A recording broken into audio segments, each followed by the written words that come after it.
Principā lauksaimniecību es esmu redzējis jau no pašas sākotnes, no 2 govīm, principā, un 6-7 hektāriem zemes. Un kā viņa ir lēnām attīstījusies, augusi, es esmu bijis blakus redzējis, kā tas notiek, teiksim, ka tēvs bija vadītājs.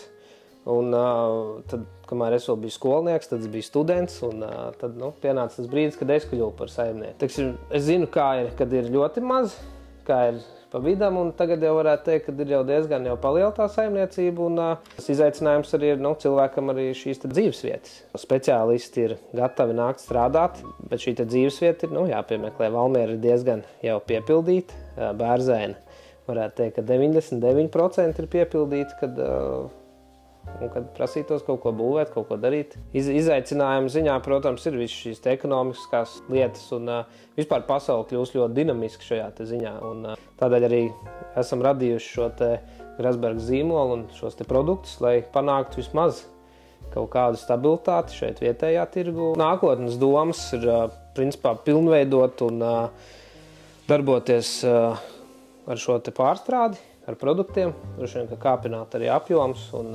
kvalitāti.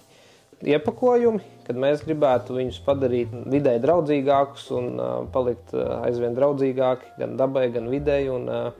Tad mums ir tas, ka mums nav tā tiešā dzīšanās pēc naudas, jo es uzskatu, ka, ja tu dzenies pēc naudas, tad viņi tik, cik tu ātri skrien, viņi tieši tikpat ātrāk sāk skriet prom no tevis. Mēs gribam, lai būtu veidotos kopiena, kā kopiena ar līdzīgi šo domu, kas veido vidi ap sevi.